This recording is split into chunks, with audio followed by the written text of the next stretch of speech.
আসসালামু আলাইকুম বন্ধুরা, চলে এসেছি আরও একটি নতুন রেসিপি নিয়ে। তো আজকে আমি বাজারের কেনা শুকনো চালের গুঁড়ো দিয়ে নরম তুলতুলে চিতই পিঠা তৈরি করে দেখাবো। কোনো রকম ছাঁচের প্রয়োজন পড়বে না এবং ব্যাটার তৈরি করে রেস্টেও রাখতে হবে না। ব্যাটারটা বানিয়ে সঙ্গে সঙ্গেই কিন্তু আপনারা এই পিঠাগুলো বানিয়ে নিতে পারবেন।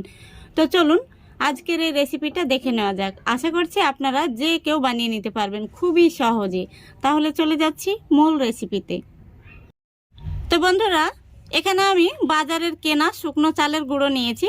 তো এখানে মেজারিং কাপ মেপে আমি 2 কাপ চালের গুঁড়ো নিয়েছি। এখন আমি নিয়ে নিচ্ছি একটি মিক্সি জার। এই জারের মধ্যে আমি কিছুটা চালের গুঁড়ো নিয়ে নিচ্ছি। এবার আমি নিয়ে নিচ্ছি উষ্ণ গরম জল। পরিমাণ মতো আমি দিয়ে দিচ্ছি উষ্ণ গরম জলটা। এবার ঢাকনাটা লাগিয়ে আমি খুব সুন্দর করে পেস্ট করে নেব।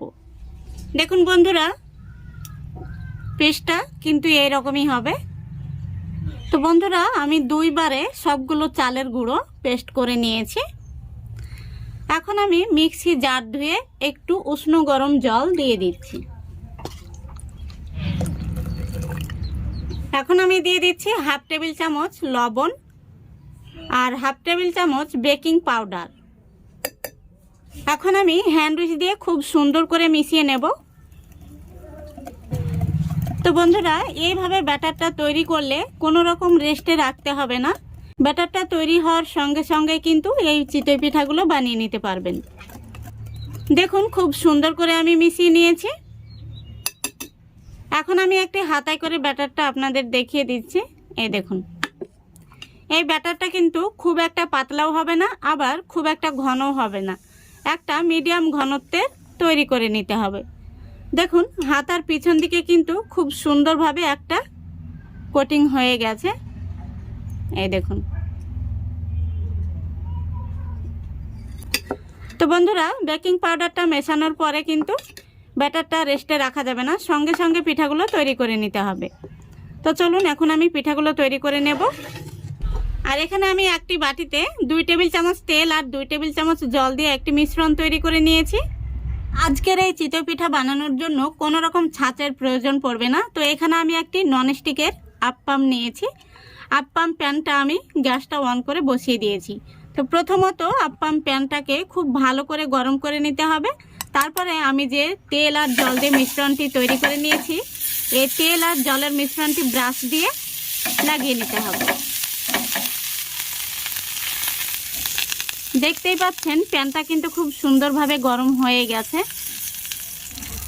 এখন আমি প্যানের মধ্যে পিঠার ব্যাটারটা দিয়ে দেব। আর বন্ধুরা, এখানে একটি টিপস ফলো করবেন, যখনই পিঠার ব্যাটারটা প্যানের মধ্যে দিবেন তখনই কিন্তু পিঠার ব্যাটারটা খুব ভালো করে নেড়ে নিতে হবে। এখন আমি হাতায় করে নিয়ে অল্প অল্প করে মিশ্রণটি দিয়ে নিচ্ছি।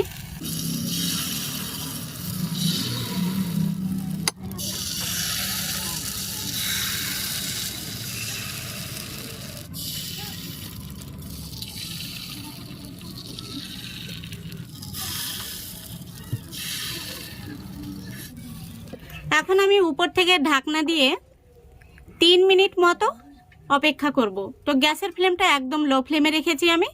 এখন আমি এইভাবে 3 মিনিট অপেক্ষা করব, তাহলে কিন্তু আমাদের পিঠাগুলো হয়ে যাবে। তো বন্ধুরা, 3 মিনিট হয়ে গেছে। দেখুন, আশা করি দেখতে পাচ্ছেন চিতই পিঠাগুলো কত সুন্দর ফুলকো হয়েছে। প্রত্যেকটি চিতই পিঠা দেখুন কত সুন্দর হয়েছে। আর এই দেখুন পিছন দিকটা দেখুন, সাদা ধবধবে তৈরি হয়েছে। আমি আরো এক ব্যাচ দিয়ে আপনাদের দেখিয়ে দিচ্ছি।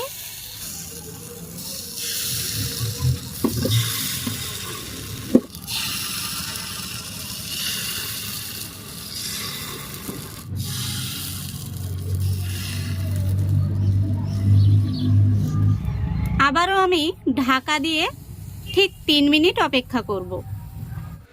দেখুন বন্ধুরা, আবারও 3 মিনিট হয়ে গেছে। আর পিঠাগুলো দেখতেই পাচ্ছেন কত সুন্দর ফুটবলের মতো কিন্তু ফুলে গেছে। এই দেখুন, এইভাবে একটি চামচের ডান্ঠা দিয়ে পিঠাগুলো খুব সহজেই কিন্তু তুলে নিতে পারবেন। প্রত্যেকটি চিতই পিঠা কিন্তু এইরকম ফুটবলের মতো ফুলে গেছে। দেখুন বন্ধুরা, আমি একে একে সবগুলো পিঠা তৈরি করে নিয়েছি। এখানে আমি পিঠাগুলো পরিবেশন করার জন্য খেজুর গুড় নিয়েছি। বন্ধুরা দেখতেই পাচ্ছেন পিঠাগুলো কতটা নরম তুলতুলে হয়েছে, আর প্রত্যেকটি পিঠাই কিন্তু ফুটবলের মতো ফুলকো হয়েছে। এই দেখুন, একদম নরম তুলতুলে। একটি পিঠা আমি আপনাদের ভেঙেও দেখিয়ে দিচ্ছি। এই দেখুন, আশা করি দেখতে পাচ্ছেন কতটা জালিদার তৈরি হয়েছে। এই পিঠাগুলো খেজুর গুড়ের সঙ্গে কিন্তু খেতে ভীষণ ভালো লাগে। আমার মতো করে একবার হলেও আপনারা বাড়িতে বানিয়ে দেখবেন ঝটপট কিন্তু পিঠাগুলো বানানো হয়ে যাবে, আর খুবই সহজে বানিয়ে নিতে পারবেন, আর প্রত্যেকটি পিঠাই কিন্তু পারফেক্ট হবে। তো আশা করছি আজকের এই রেসিপিটা আপনাদের ভালো লেগেছে। ভালো লাগলে অবশ্যই লাইক, কমেন্ট, শেয়ার করে দেবেন এবং চ্যানেলটিকে সাবস্ক্রাইব করে অল নোটিফিকেশানটি অন করে সঙ্গে থাকবেন। আজকের মতো এখানেই বিদায় নিচ্ছি। সবাই ভালো থাকবেন, সুস্থ থাকবেন। খোদা হাফেজ।